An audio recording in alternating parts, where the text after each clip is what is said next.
नमस्कार। आज हम फिर एक बार हिंदी व्याकरण के टॉपिक के बारे में बात करेंगे और आज का हमारा टॉपिक है अलंकार। तो आइए समझते हैं। अलंकार दो शब्दों से मिलकर बना है, अलम और कार। ठीक है, अलम का मतलब है चमत्कार और कार मतलब करने वाला। तो चमत्कार करने वाला जो तत्व है, ठीक है, उसको हम कहेंगे अलंकार। ठीक है, इसका पर्यायवाची, अलंकार का पर्यायवाची आभूषण भी होता है। आभूषण या गहना या ऑर्नामेंट्स जो एक स्त्री धारण करती है और उसको धारण करने के पश्चात स्त्री की सुंदरता में वृद्धि हो जाती है, उसकी शोभा बढ़ जाती है। ठीक उसी प्रकार काव्य में भी ये जो अलंकार नामक तत्व है वह क्या करता है, काव्य की या कविता की शोभा को बढ़ा देता है और चमत्कार उत्पन्न कर देता है। तो वो जो कविता होती है और प्रभावी बन जाती है और रोचक लगने लगती है। ठीक है, तो अलंकार की परिभाषा से हम इसको समझेंगे। अलंकार की परिभाषा जो महान जो संस्कृत के विद्वान हैं दंडी, उन्होंने क्या कहा है अलंकार के बारे में? उन्होंने कहा है कि शब्दगत यानी शब्द के अंदर, अर्थगत यानी अर्थ के कारण, और उभयगत का मतलब शब्द और अर्थ दोनों। तो इस प्रकार से शब्दगत, अर्थगत या उभयगत जो चमत्कार हो रहा है, उस चमत्कार के द्वारा जो सौंदर्य उत्पन्न हो रहा है, सुंदरता उत्पन्न हो रही है, उस कविता में एक प्रभावी जो बात है वो उत्पन्न हो रही है। तो उस सौंदर्य को उत्पन्न करने वाले जो तत्व हैं, सौंदर्य को उत्पन्न करने वाले जो तत्व हैं, उन तत्वों को हम अलंकार कहते हैं। ठीक है, तो अलंकार किसे कहते हैं कि शब्दगत, अर्थगत, उभयगत चमत्कार के द्वारा जो सौंदर्य जो उत्पन्न करने वाले तत्व हैं उन्हें हम अलंकार कहते हैं। तो यहां पर हमको दो शब्द ध्यान में रखने हैं, एक तो चमत्कार और एक सौंदर्य। ठीक है, तो यहां पर अलंकार जब जब नाम आएगा तो हमको दो शब्दों को ध्यान में रखना है, चमत्कार और सौंदर्य। ठीक है, और इसके बारे में एक बात हमको ये समझनी है कि अलंकार जो है वो काव्य का अस्थिर धर्म है या फिर हम कह सकते हैं अनित्य बाहरी तत्व है। इसका तात्पर्य यह है कि अलंकार हर कविता में हो, हर काव्य पंक्ति में हो, ऐसा जरूरी नहीं है, ये कंपल्सरी नहीं है, अनिवार्य नहीं है। इसके स्थान पर किसी भी कविता को प्रभावी बनाने के लिए हम रस का उपयोग भी कर सकते हैं और भी कई बातों का हम उपयोग कर सकते हैं। ठीक है, तो हमको समझना है कि अलंकार जो है वो अस्थिर धर्म है, किसी कविता में हो भी सकता है और किसी में नहीं भी। ठीक है, अस्थिर है, अनित्य है, नित्य नहीं है, हमेशा नहीं होता है। ठीक है, लेकिन जब जब ये अलंकार होता है किसी भी काव्य पंक्ति में, किसी कविता में, तो उसको प्रभावी बना देता है, एक विशेषता उत्पन्न कर देता है। तो आइए समझते अलंकार के प्रकार। अलंकार जो है वो प्रमुख रूप से तीन प्रकार के हैं। जितने भी अलंकार हैं उन सबको हम तीन भागों में बांट सकते हैं। तो सबसे पहला जो अलंकार है शब्दालंकार। शब्दालंकार का मतलब है शब्द में चमत्कार। अलंकार से जहां जहां अलंकार शब्द आएगा उसमें हमको समझना है अलंकार का मतलब है चमत्कार। तो शब्द में चमत्कार हो, जहां जहां शब्दों में चमत्कार हो तो वो शब्दालंकार कहलाएगा। और उस शब्द को अगर हम हटा देंगे, उस शब्द की जगह उसका पर्यायवाची रख देंगे, तो उसका चमत्कार समाप्त हो जाएगा। ठीक है, वो जो विशेष बात है वो समाप्त हो जाएगी, क्योंकि चमत्कार कहाँ है? शब्द में। उस शब्द को अगर हम हटा देंगे तो वो चमत्कार समाप्त हो जाएगा, इसलिए इसको कहेंगे शब्दालंकार। किस प्रकार से होगा समझिए कि जैसे मैंने एक एग्जाम्पल लिखा है कि एल फैल खैल भैल घलक में गैल गैल और गजन की ठैल फैल सैल उसिलत है।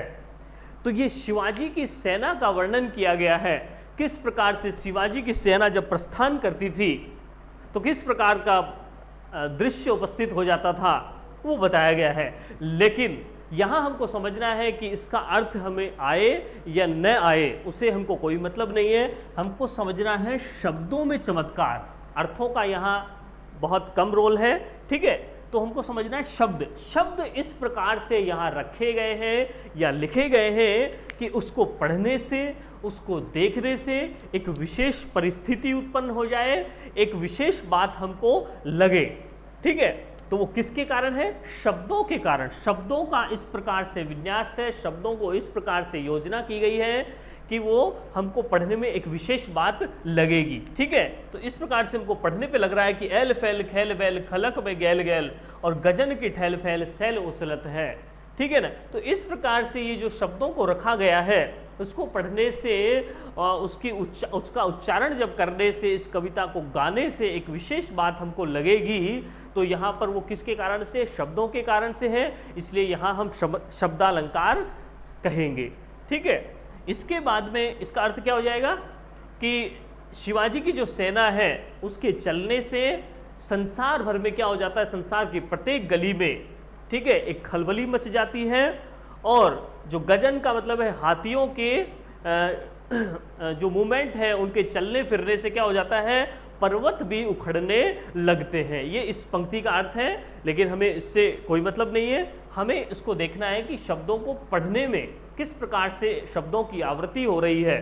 ठीक है, शब्दों की योजना, वर्णों की योजना हमको देखने पर ही पता लग रहा है, तो वो शब्दालंकार होगा। नेक्स्ट है हमारा अर्थालंकार। अर्थालंकार का मतलब है अर्थों के कारण चमत्कार होना। ठीक है, इसमें क्या होगा? जैसे हमने लिखा कि चली आ रही फैन उगलती फन फैलाए व्यालों सी। यहां पर किसी नदी के बारे में कहा गया है जिसमें उफान आ गया है और जिसमें बाढ़ आ गई है, जो एक प्रलयंकारी रूप ले चुकी है। और कवि क्या कह रहा है कि वो कैसे आ रही है? फैन उगल रही है और फन फैलाए। एक वो कैसे है? सांप की तरह है। व्याल का मतलब है सर्प की तरह है, नागिन की तरह है वो नदी। और वो क्या कर रही है? आगे से आगे बढ़ती जा रही है और वो अपने, ऐसा लग रहा है कि जैसे उसकी नदी की जो पानी की जो धारा है, वो धारा का आकार इस प्रकार लग रहा है, उसकी आकृति ऐसी लग रही है जैसे किसी नागिन ने अपने फन फैला लिए हों। ठीक है, तो यहां पर एक नदी को एक क्या माना गया है? एक सर्पिन माना गया है, सर्पिणी माना गया, एक नागिन माना गया है। तो यहाँ एक विशेष बात हम कर रहे हैं। ठीक है, किसी नदी की तुलना एक नागिन से कर रहे हैं, इसलिए अर्थालंकार होगा। यहाँ एक विशेष बात यह होगी कि अर्थों में चमत्कार है। अर्थ में चमत्कार है तो वहाँ शब्दों से हमको कोई मतलब नहीं है। अगर इन शब्दों के जगह इनके मैं पर्यायवाची रख दूं तो भी क्या होगा? वो जो चमत्कार होगा वो यथावत रहेगा, समान रहेगा, चमत्कार नहीं समाप्त होगा। क्योंकि चमत्कार कहाँ है? अर्थ में है। अर्थ तो बना रहेगा और चमत्कार वो रहेगा। किस प्रकार रहेगा? तो मैं इसको इस प्रकार से भी लिख सकता हूं कि उमड़ रही थी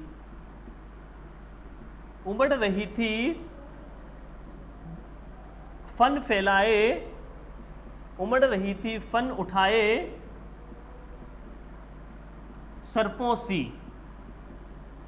ऐसा भी लिखा जा सकता है कि सर्पों के समान। अर्थ वही है। ठीक है, अर्थ वही प्रकट हो रहा है कि एक नदी जो है वो नागिन के समान बन गई है। जिस प्रकार नागिन वो भक्षण कर लेती है, किसी को खा लेती है, उसी प्रकार सर्प का मतलब भी वही है, व्याल का मतलब भी वही है, अर्थ सेम है। ठीक है ना, तो जहां पर शब्दों का पर्यायवाची लिख देने पर भी चमत्कार यथावत रहता है, एज इट इज रहता है, तो वो क्या कहलाएगा? अर्थालंकार कहलाएगा। और थर्ड नंबर पर हमारा है अर्थालंकार। सेकंड नंबर अर्थालंकार हो गया। थर्ड नंबर है उभयालंकार। इसको हम समझेंगे। उभयालंकार में क्या होता है? उभय, उभय शब्द है कॉमन। तो जहां शब्द और अर्थ दोनों में चमत्कार हो, जहां दोनों में चमत्कार हो तो उसे हम कहेंगे उभय अलंकार। कैसे हो? जैसे मैंने लिखा अजो तरियोना ही रयो, अजो तरियोना ही रयो श्रुति सेवत इक रंग, श्रुति सेवत इक रंग, और नाक वास वैसरी लयो नाकवास बेसरी लयो बसी मुक्तन के संग, बसी मुक्तन के संग। तो यहां पर जो मैंने काव्य पंक्ति लिखी है वहां क्या हो रहा है, वहां शब्दों में भी चमत्कार है, अर्थों में भी चमत्कार है। कैसे? जैसे मैंने लिखा अजो तरियोना, ये एक शब्द है तरियोना। तरियोना का मतलब क्या होता है, कान में पहने जाने वाला आभूषण, कान का आभूषण। ठीक है, एक प्रकार का कान का आभूषण है जिसका नाम है तरियोना। ठीक है, तो कवि जो बिहारी दास जी हैं वो कह रहे हैं कि हे तरियोना, तुम अभी तक तरियोना ही बने रहे हो और हमेशा क्या किए जाते हो, श्रुति। श्रुति का मतलब है केवल तुम कान में ही पहने जाते रहे हो। ठीक है, हमेशा से तुम कान में ही पहने जाते हो। लेकिन ये जो बेसरी है, बेसरी का मतलब है नाक का आभूषण, नाक का आभूषण। ठीक है, तो ये क्या करता है, कवि कहता है कि ये जो बेसरी है वो क्या कर रहा है, नाक तक पहुंच गया है। और नाक का मतलब है मनुष्य की इज्जत का प्रतीक। ठीक है, तो क्या कहना चाह रहा है कवि कि हे तरियोना, तुम अभी तक कान में ही पहने जाते हो, कान के आभूषण हो, तुम्हारा अभी तक प्रमोशन नहीं हुआ है, पदोन्नति नहीं हुई है। लेकिन ये जो बेसरी है ये एक सामान्य सा गहना है, लेकिन ये क्या होता है, ये नाक में पहना जाने लगा है, उसका स्थान उच्च बताया गया है, ऊंचा बताया गया है। किससे? तरियोना से। और यहां पर एक बात और समझेंगे कि ये जो तरियोना है इसका दूसरा अर्थ भी है। क्या है? इसको हम देखेंगे तरियोना, तरियो प्लस ना, यानी जो तरा नहीं है, तरने का मतलब जिसका उद्धार नहीं हुआ है, जिसको मोक्ष नहीं मिला है, ऐसा व्यक्ति। ठीक है, तो तरियोना का मतलब कान का आभूषण भी होता है और तरियोना का मतलब ऐसा व्यक्ति जिसका उद्धार नहीं हुआ है अभी तक। ठीक है, तो यहां पर कवि ने क्या कहा है, इसका जो दूसरा अर्थ है, श्लिष्ट अर्थ है, वो क्या है कि हे सांसारिक व्यक्ति, तुम्हारा अभी तक उद्धार नहीं हुआ है। ये इसका दूसरा अर्थ है, नहीं जिसका उद्धार हुआ है वह व्यक्ति। तो हे व्यक्ति, सामान्य व्यक्ति, सांसारिक व्यक्ति, तुम्हारा उद्धार नहीं हुआ है। लेकिन एक जो सामान्य जो व्यक्ति थे, बेसरी, बेसरी का मतलब हो गया सामान्य व्यक्ति।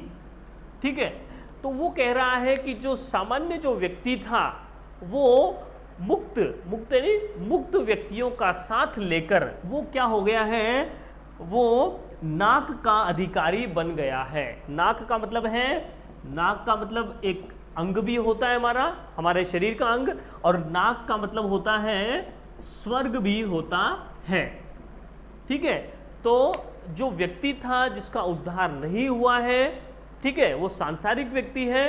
लेकिन एक ऐसा भी व्यक्ति है जो मुक्त व्यक्तियों का साथ लेकर और क्या हो गया है, स्वर्ग का अधिकारी हो गया है। तो यहां पर शब्दों का खेल है, शब्दों का चमत्कार है। ठीक है, इस प्रकार के शब्द यहां रखे गए हैं कि जिसके दो अर्थ निकल रहे हैं और भी अर्थ निकाले जा सकते हैं। तो जहां पर ये शब्दों को इस प्रकार रखा जाए तो वो शब्दों में भी चमत्कार है, और यहां पर एक ही शब्द के दो अर्थ निकल रहे हैं, इसलिए अर्थालंकार भी है। तो जहां शब्दालंकार और अर्थालंकार दोनों हो, अर्थात शब्द और अर्थ दोनों में चमत्कार हो, तो उसे हम उभयालंकार समझेंगे। तो इस प्रकार से हमने समझा कि अलंकार के ये तीन प्रकार हैं। आइए हम समझते हैं अलंकार के कुछ उदाहरण। अलंकार बहुत सारे हैं और यहां हम कुछ प्रमुख अलंकारों के बारे में बात करेंगे। सबसे पहला जो अलंकार है उसका हम यहां विस्तृत विवरण पढ़ेंगे। पहला जो अलंकार है उसका नाम है अनुप्रास अलंकार। अनुप्रास अलंकार में क्या होता है, अनुप्रास में आवृत्ति होती है। एक शब्द हमको ध्यान रखना है, ऐसे अनुप्रास बन रहा है और आ से आवृत्ति बन रही है।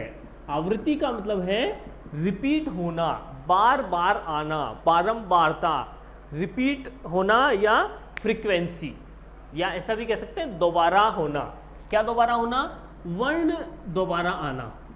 वर्णों की जहां आवृत्ति हो, वर्ण की जहां आवृत्ति होगी, वर्ण का मतलब अक्षर भी कह सकते हैं, तो अक्षरों की आवृत्ति होगी, या हम कह सकते हैं जहां वर्णों की रसानुकूल आवृत्ति होती है, वर्णों की रसानुकूल आवृत्ति जहां होती है उसे हम अनुप्रास अलंकार कहते हैं।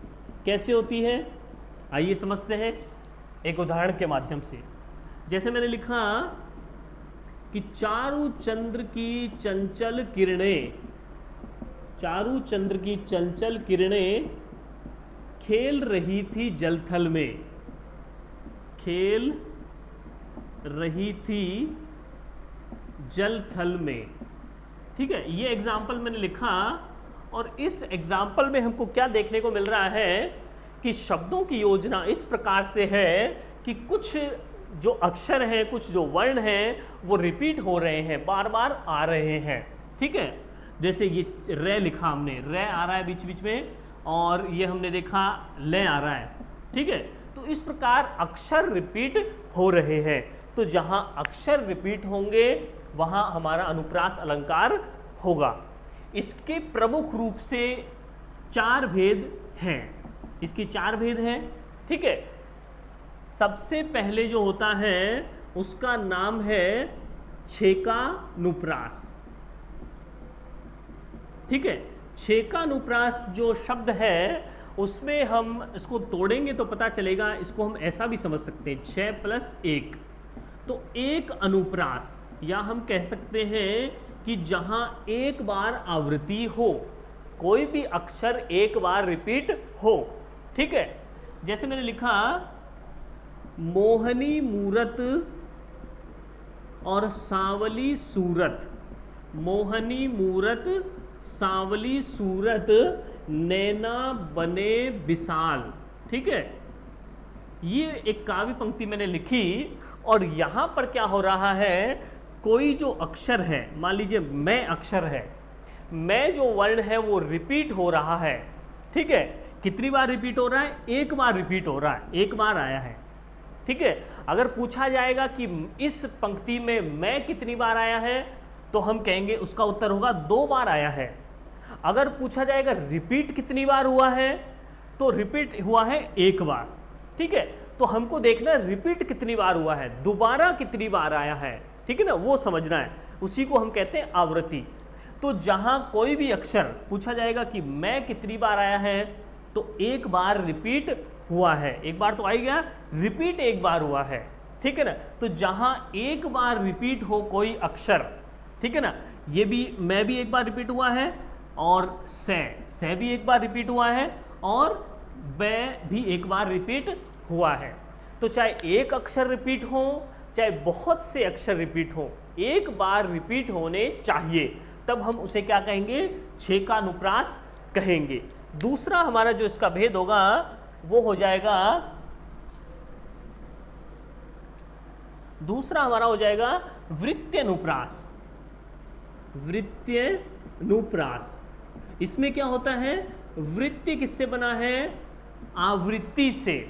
आवृत्ति का मतलब है आवृत्ति हो जाना, रिपीट हो जाना, और यहां कितनी बार होगी? 1 से अधिक बार। तो जहां वर्णों की आवृत्ति 1 से अधिक बार होती है, ठीक है, छेकानुप्रास में 1 बार रिपीट होता है, वृत्त्यानुप्रास में 1 से अधिक बार, चाहे वो 2 बार हो चाहे वो 100 बार हो। ठीक है, कैसे होगा कि हमने लिखा नानी तेरी मोरनी को मोर ले गए, और बाकी जो बचा था काले चोर ले गए। तो यहां पर हम देखेंगे कि बहुत से ऐसे वर्ण हैं इस पंक्ति में जो कि रिपीट हो रहे हैं, बार बार आ रहे हैं। तो यहां हम समझेंगे वृत्त्यनुप्रास। क्यों समझेंगे? जैसे नए नए बहुत बार आ रहा है, ये नए, ठीक है। तो और यहां पर जो है रे भी बहुत बार आ रहा है, ठीक है ना। तो ये नए और रे ये अक्षर जो है ये बार बार आ रहे हैं, एक से अधिक बार रिपीट हो रहे हैं, इसलिए हम इसको समझेंगे वृत्तीय अनुप्रास। ठीक है, थर्ड नंबर जो है वो हमारा अलंकार होगा, वो हो जाएगा श्रुत्य अनुप्रास। अनुप्रास अलंकार का तीसरा भेद है श्रुत्य अनुप्रास। श्रुत्य अनुप्रास में हमको एक बात समझनी है, और वो क्या है कि अनुप्रास अलंकार में क्या होता है, अनुप्रास अलंकार में वर्ण रिपीट होना चाहिए। कैसे कि कै आ जाए, चे आ जाए, ठीक है ना। लेकिन यहां एक विशेष बात और है कि जरूरी नहीं है कि कै ही आए, बल्कि ये जो श्रुत्य अनुप्रास है, अनुप्रास अलंकार का तीसरा भेद, इसमें क्या होता है कि जरूरी नहीं है ये कै आ जाए, बल्कि एक ही उच्चारण स्थान वाले शब्द आएंगे, एक ही उच्चारण स्थान वाले शब्द आएंगे। ठीक है ना। तो जैसे कंठ से बोले जाने वाले जो अक्षर हैं वो आ सकते हैं, वो उसमें क्या होगा कि कै, खे, गे, घे और ण, इनमें से, इन पांचों में से कोई सा भी अक्षर आ सकता है, जरूरी नहीं कै आए, हो सकता है कै, खे, गे, घे, ण, इस प्रकार से आए। कैसे, जैसे मैंने एग्जाम्पल लिखा, ये लिखा एक लड़की को देखा तो ऐसा लगा, एक लड़की को देखा तो ऐसा लगा। इस पंक्ति में, ये काव्य पंक्ति में हमें क्या देखने को मिल रहा है कि ये जो आ गया कै, और फिर हमने देखा ये खे, और यहां आ गया गे। तो यहां किसी शब्द के शुरुआत में, किसी शब्द के मध्य में, या किसी शब्द के अंत में किसी अक्षर का कोई रिपीट हो जाए, रिपीटेशन हो जाए, तो वो क्या कहलाएगा, श्रुत्य अनुप्रास। यहां पर क्या हो सकता है, एक ही उच्चारण स्थान, एक ही उच्चारण स्थान वाले अक्षर होने चाहिए। ठीक है ना। तो कै, खे और गे, यहां पर ये अक्षर आ गए हैं यहां पर, इसलिए श्रुत्य अनुप्रास होगा। नेक्स्ट हमारा जो हो जाएगा वो हो जाएगा चौथे नंबर पे अंत्यानुप्रास। चौथा नंबर जो हमारा है अंत्यानुप्रास, इसमें क्या होता है, अंत्यानुप्रास नाम से समझ में आ रहा है कि अंत में होता है, अंत में अनुप्रास होना। अंत में कैसे, जैसे मैंने लिखा कि बुंदेले हरबोलों के मुँह, बुंदेले हरबोलों के मुँह हमने सुनी कहानी थी। बुंदेले हरबोलों के मुँह हमने सुनी कहानी थी, और खूब लड़ी मर्दानी वह तो झांसी वाली रानी थी, वह तो झांसी वाली रानी थी। तो यहाँ क्या समझना है हमको कि जो दो पंक्तियां हैं, ये जो कविता की पंक्तियां हैं, इन दोनों में हमें क्या देखने को मिल रहा है कि लास्ट का जो अक्षर है, अंतिम वर्ण जो है, इसकी आवृत्ति हो रही है, या हम इसको कह सकते हैं राइमिंग हो रही है। ठीक है ना। कविता की अंतिम जो पंक्तियां हैं उसमें क्या हो रहा है, समान वर्ण आ रहे हैं। लिखा है कहानी थी, रानी थी। ठीक है। तो यहाँ इसका अर्थ हमको समझने की आवश्यकता नहीं है, केवल इतना समझना है कि अक्षर अंत में मिल जाए। ठीक है ना। तो यहाँ किसकी बात हो रही है, झांसी वाली रानी की बात हो रही है, रानी लक्ष्मीबाई की बात हो रही है। ठीक है। नेक्स्ट हमारा हो जाएगा, तो हमने समझा अलंकार, अनुप्रास अलंकार के मुख्य रूप से 4 भेद हैं। ठीक है। हमने समझे छेका अनुप्रास जिसमें एक बार आवृत्ति होगी, उसके बाद हमने पढ़ा वृत्तीय अनुप्रास जिसमें एक से अधिक बार आवृत्ति होगी, उसके बाद में हमने पढ़ा श्रुत्य अनुप्रास जिसमें एक ही उच्चारण स्थान से बोले जाने वाले वर्ण आते हैं। फिर हमने चौथे नंबर पर पढ़ा अंत्यानुप्रास, जहां वर्ण किसी भी काव्य पंक्ति के अंत में वर्णों की आवृत्ति होती है। तो और कुछ जो विद्वान हैं इसका 5वां भेद भी बताते हैं। ठीक है ना। उसका नाम क्या है, उसका नाम है लाटानुप्रास। ठीक है। कुछ विद्वान मानते हैं कि लाटानुप्रास भी अनुप्रास का भेद है। कैसे है कि यहां पर क्या होता है, शब्दों की आवृत्ति होती है प्लस अर्थ की भी आवृत्ति होती है, जहां पर शब्द और अर्थ दोनों की आवृत्ति हो जाए, ठीक है ना।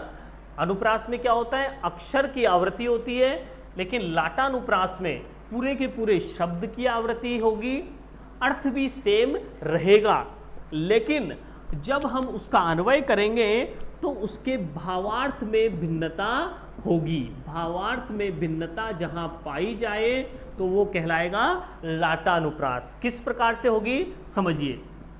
जैसे मैंने लिखा पूत कपूत तो क्यों धन संचय, क्यों धन संचय, और पूत सपूत तो क्यों धन संचय। इस प्रकार से मैंने एक ये सेंटेंस, एक कविता की पंक्ति लिखी। तो यहाँ क्या अर्थ है, हमको सबसे पहले समझना है कि इसका जो शब्द है, दोनों पंक्तियों में शब्द समान है, सेम लिखा गया है। पूत कपूत तो क्यों धन संचय और पूत सपूत तो क्यों धन संचय, केवल इतना सा अंतर है। तो जहाँ शब्द समान हो और अर्थ क्या है इसका कि क्यों धन संचय, यह इसका अर्थ है कि धन का संग्रह नहीं करना चाहिए, धन इकट्ठा नहीं करना चाहिए। दोनों पंक्तियों का अर्थ सेम है। तो जहां शब्द भी सेम हो, अर्थ भी सेम हो, आवृत्ति हो रही है, लेकिन जिसका भाव अलग हो। भाव क्या है, कवि क्या कहना चाहता है, कहना चाहता है कि धन का संग्रह इसलिए मत करो कि अगर कपूत है, कुपुत्र है, जिस पुत्र में बुरे गुण हैं, तो वो क्या कर देगा सारे इकट्ठे किए हुए धन को बर्बाद कर देगा, इसलिए आप धन का संचय मत करो। और दूसरी बात क्या है कि धन का संचय इसलिए मत करो अगर वो सुपुत्र है, अच्छा पुत्र है, योग्य है, गुणवान है, तो वो क्या कर लेगा, वो अपनी मेहनत से, अपनी काबिलियत से उस धन को या अपनी संपत्ति को और भी जोड़ सकता है। तो यहाँ इसके भाव अलग है, कवि अलग उसका भाव प्रकट करना चाह रहा है। तो इसलिए इसका ये अलंकार, अनुप्रास अलंकार का पांचवा भेद लाटानुप्रास है। इसके बाद में हम समझेंगे यमक अलंकार। दूसरा हमारा जो प्रमुख अलंकार है उसका नाम है यमक अलंकार, ठीक है।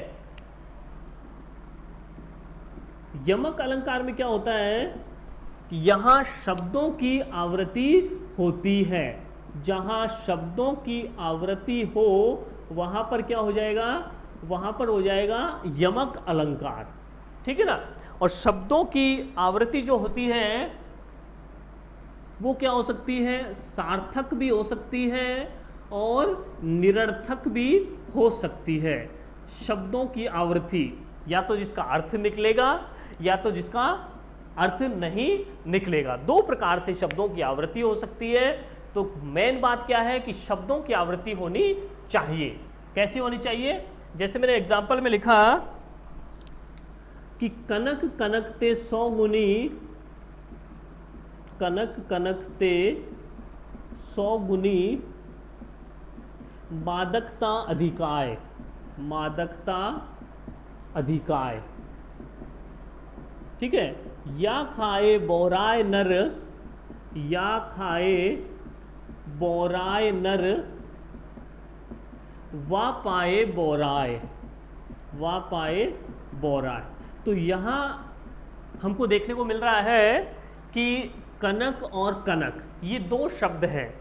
अनुप्रास अलंकार में हमने क्या समझा कि अक्षर रिपीट हो जाएगा, कै रिपीट हो जाएगा, लेकिन यहां क्या है, पूरा का पूरा शब्द रिपीट हो रहा है, कनक और कनक, ठीक है।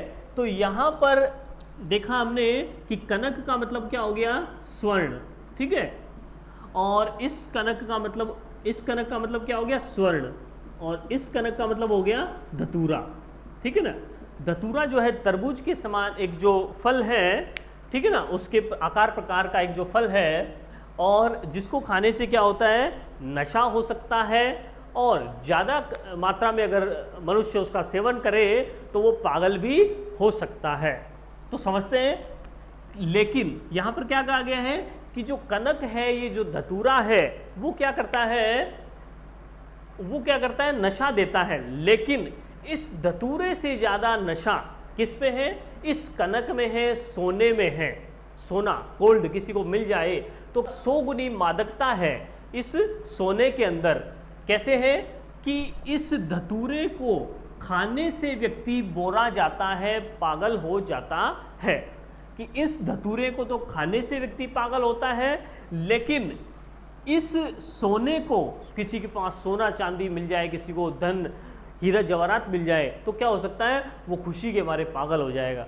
ठीक है, तो इसको तो खाने से व्यक्ति पागल होता है, लेकिन ये जो सोना है, ये जो कनक है, इसको तो पाने से ही व्यक्ति पागल हो सकता है, उसका मानसिक संतुलन बिगड़ सकता है। तो इसलिए कहने का मतलब क्या है कि दो शब्द हैं, समान हैं, लेकिन दोनों का अर्थ भिन्न भिन्न है।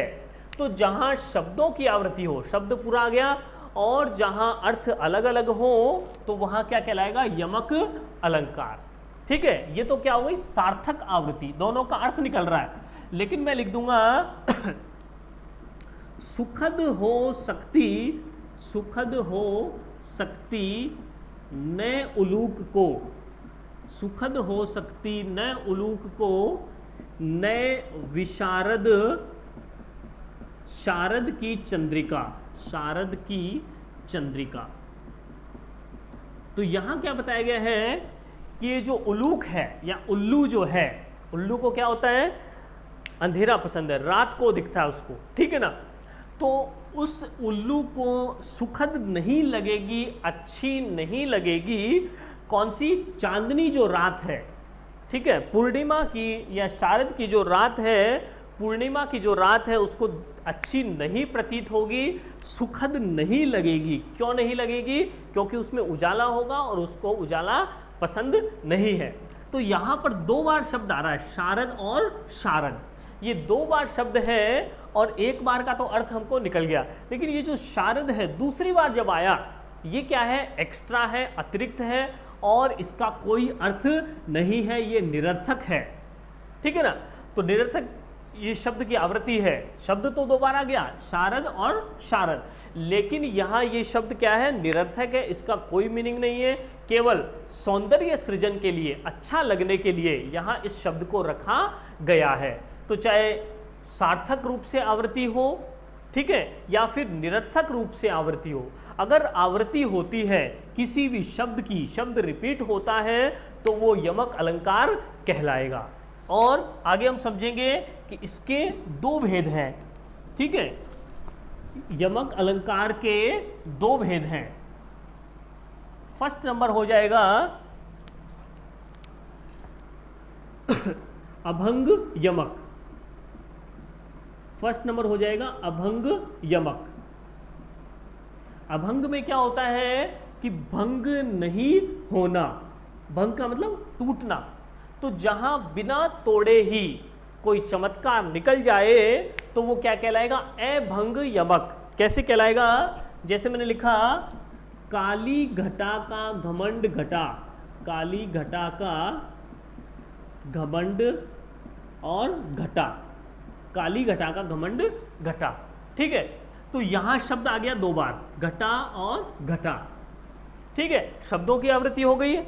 यहां पर घटा का मतलब है काली घटा, यानी काले बादल, और घटने का मतलब कम हो जाना, यानी जो काले बादल जो आसमान में छाए थे वो कम हो गए हैं। और तो यहां पर क्या हो गया है, एक प्रकार के शब्द है घटा और घटा, शब्दों की आवृत्ति हो रही है लेकिन अर्थ अलग अलग है, और बिना तोड़े ही, इस शब्द को हमने तोड़ा नहीं है, ठीक है, और इसको भी नहीं तोड़ा है। दूसरा हम लिखेंगे सभंग यमक। सभंग का मतलब है, स मतलब साथ में, तोड़ने के साथ में, जहां पर तोड़ने के बाद जहां किसी शब्द का कोई एक विशेष अर्थ निकलेगा तो उसको हम सभंग यमक कहेंगे। कैसे कहेंगे? जैसे मैंने लिखा, कुमोदिनी, कुमोदिनी मानस मोदिनी कहीं, कुमोदिनी मानस मोदिनी कहीं, मचलते चलते हो तुम वृथा, मचलते चलते हो तुम वृथा। ठीक है।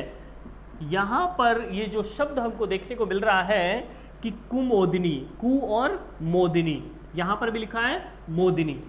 तो ये शब्द जो है, शब्द की रिपीट हो रहा है मोदिनी मोदिनी, लेकिन कैसे पता लगा? इस कु को साइड में हटा देने के बाद, इस शब्द को तोड़ने के बाद आवृत्ति हुई है। इसी प्रकार चलते और चलते, ठीक है, कैसे पता लगा? इस मैं को हटा देने के बाद। तो जब इस शब्द को तोड़ने के बाद पता चले कि सेम दो शब्द हैं या शब्दों की आवृत्ति हुई है, तो तोड़ने के बाद पता चलेगा तो वो सैभंग कहलाएगा, और बिना तोड़े ही पता चल जाएगा तो उसे हम अभंग यमक कहेंगे। तो इस प्रकार यमक अलंकार में हमको क्या ध्यान रखना है? शब्दों की आवृत्ति होनी चाहिए, ठीक है। तो अभी आज हमने पढ़े दो अलंकार प्रमुख रूप से, अनुप्रास और यमक। नेक्स्ट क्लास में हम और बात करेंगे। धन्यवाद।